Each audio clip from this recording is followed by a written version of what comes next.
राहुल गांधी इसमें बीजेपी की घेराबंदी करने के लिए वोट चोरी के आरोपों के साथ बिहार की यात्रा निकाल रहे हैं।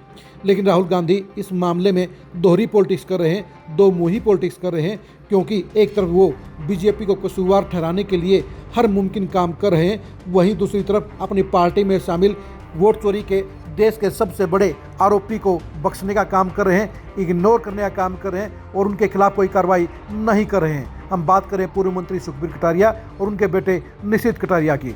नमस्कार, मैं हूं कुलदीप सुरान। आज हम खरी खरी न्यूज़ में सुखबीर कटारिया के एक और वोट चोरी के मामले को एक्सपोज करने का काम करेंगे और आपको बताएंगे कि किस तरह से सुखबीर कटारिया ने अपने परिजनों के साथ मिलकर वोट चोरी के सबसे बड़े इस कांड को अंजाम देने का काम किया।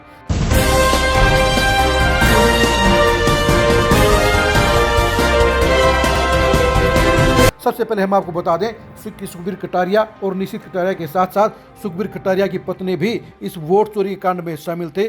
उनकी पत्नी के दो वोटर कार्ड बनाए गए और दोनों ही वोटर कार्डों के जरिए उन्होंने वोट डालने का काम किया, यानी अपने पति की जीत में योगदान देने का काम किया। हम आपको बताते हैं कि उनकी पत्नी का पहला वोटर ID कार्ड नंबर है HR 07 61 013 86 17 और दूसरे वोटर ID कार्ड का नंबर है HR 07 61 04 41 507। पहले वोटर कार्ड के अंदर उनकी पत्नी रितु पत्नी सुखबीर है और दूसरे वोटर कार्ड के अंदर वो बिमला पत्नी सुखबीर हैं, यानी इस फर्जी वोट कांड के अंदर उनकी पत्नी भी शामिल थी। इसके अलावा हम आपको ये बता दें कि सुखबीर कटारिया ने अपने ही परिवार के दूसरे लोगों को भी इस वोट चोरी की लूट में शामिल करने का काम किया और उन्होंने अपने चाचा की पूरी फैमिली को इसमें शामिल करने का काम किया। हम आपको बता दें कि सुखबीर कटारिया ने चुनाव जीतने के लिए अपने चाचा रामचंद्र के पूरे परिवार को ही इस वोट चोरी के कांड में शामिल किया और सबसे बड़ी बात यह है कि उनके परिवार के 9 सदस्यों ने 31 फर्जी वोटर कार्ड बनाने का काम किया, 31 फर्जी वोट डालने का काम किया। जी हाँ, दोबारा फिर से सुन लिए कि सुखबीर कटारिया ने अपने चाचा रामचंद्र के परिवार के जरिए 9 सदस्यों के 31 फर्जी वोट बनाए और सभी ने 31 वोट डालने का काम किया। ये 9 नाम हैं वो आपको बताते हैं। ये नाम है रामचंद्र जो उनके चाचा हैं, सुधीर जो उनके चाचा के बेटे हैं, इनके साथ साथ में फगुनी, उषा देवी, आमीन, RC सिंह, नरेश माथुर, उषा माथुर और हिमांशु माथुर। ये 9 लोगों ने कुल मिलाकर 31 फर्जी वोटर कार्ड बनाए, 31 फर्जी वोट डालने का काम किया। इनमें से नरेश माथुर, उषा माथुर और हिमांशु माथुर सुधीर कटारिया के रिश्तेदार हैं, उनकी ससुराल के लोग हैं, जिन्होंने दिल्ली से आकर ये वोट डालने का काम किया। ये फर्जी वोट कांड कैसे अंजाम दिया गया, इसके बारे में OP कटारिया आपको बताएंगे। आप जरा गौर से उनकी बात सुनिए। माननीय राहुल जी, आप पूरे देश का भ्रमण कर रहे हैं और पूरा भ्रमण करके वोट चोरी के खिलाफ एक अभियान आपने छेड़ा हुआ है। आपको यह मालूम नहीं है अभी कि हमारे हरियाणा प्रदेश के जो युवा नेता हैं, जो आपने अभी नवनियुक्त उनको चुना है, उसी के परिवार में और एक नहीं 9 व्यक्तियों ने 31 वोटर कार्ड बनाए। पहली बात तो ये मैं आपको बताना चाहूँगा कि जो खुद निशित की माताश्री हैं, कभी वो रितु सुखबीर बनती है, कभी विमला सुखबीर बनती है। खैर, इसके अलावा उनके चाचा श्री, मैं नाम बताऊंगा, रामचंद्र जी, सुधीर जी, फागुनी, उषा देवी और आमीन, आपका RC सिंह, नरेश माथुर, उषा माथुर, हिमांशु माथुर व अन्य।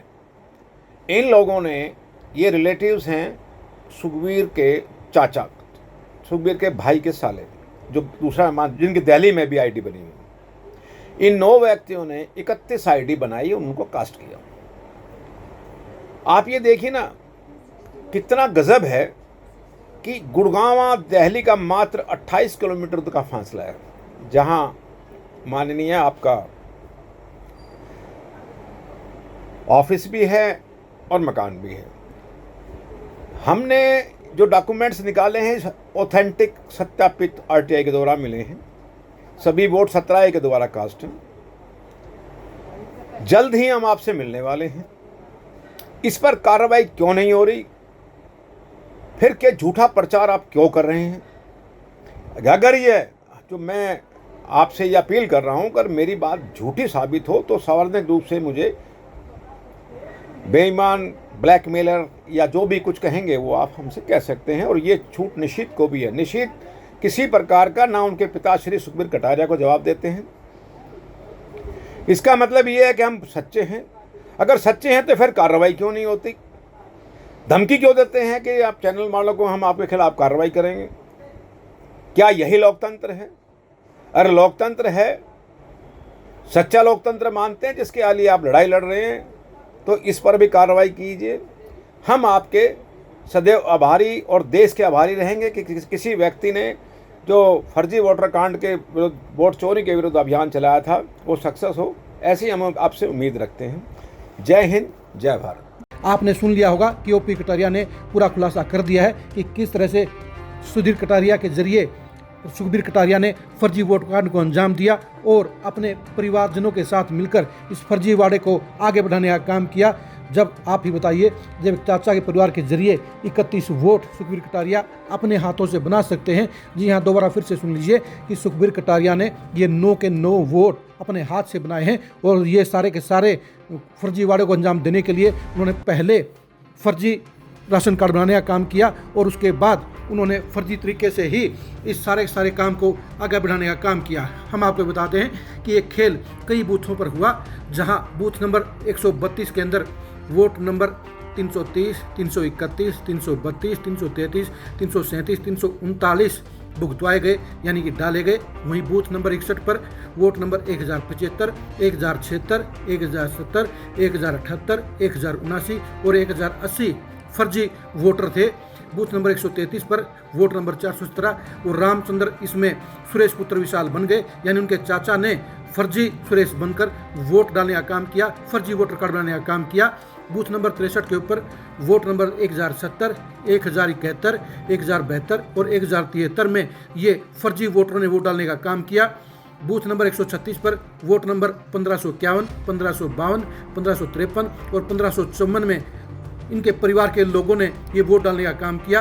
ये नरेश कुमार, सुनीता, शिखा, हिमांशु, ये सब दिल्ली के रहने वाले हैं और सुधीर कटारिया के ससुराल के लोग हैं और इन्होंने सुखबीर कटारिया की मदद के लिए दिल्ली से आकर फर्जी वोट डालने का काम किया और ये सारे के सारा काम अंजाम खुद सुखबीर कटारिया ने किया। अब आप खुद ही बताइए कि इतने सबूतों के बावजूद भी राहुल गांधी, सुखबीर कटारिया और निशित कटारिया के खिलाफ कोई एक्शन क्यों नहीं ले रहे हैं, जबकि ये साबित हो चुका है कि निशित कटारिया ने भी फर्जी वोट बनाकर दोहरे वोट के साथ मतदान किया। उसके बाद भी उन्हें युवा कांग्रेस का प्रदेश अध्यक्ष बना दिया गया और राहुल गांधी ने इस मामले में सारे सबूतों के बावजूद आंखें बंद की हुई हैं, जो उनके दोहरे चरित्र को दिखाने का काम करते हैं। आप इस देश के सबसे बड़े वोट चोरी के मामले के बारे में क्या सोचते हैं, कमेंट करके जरूर बताइए। इस मामले में राहुल गांधी कोई कार्रवाई क्यों नहीं करें, इसके बारे में आप कमेंट करके जरूर बताइए। आप हमारे फेसबुक पेज को फॉलो कीजिए, आप हमारे यूट्यूब चैनल को सब्सक्राइब कीजिए। नमस्कार।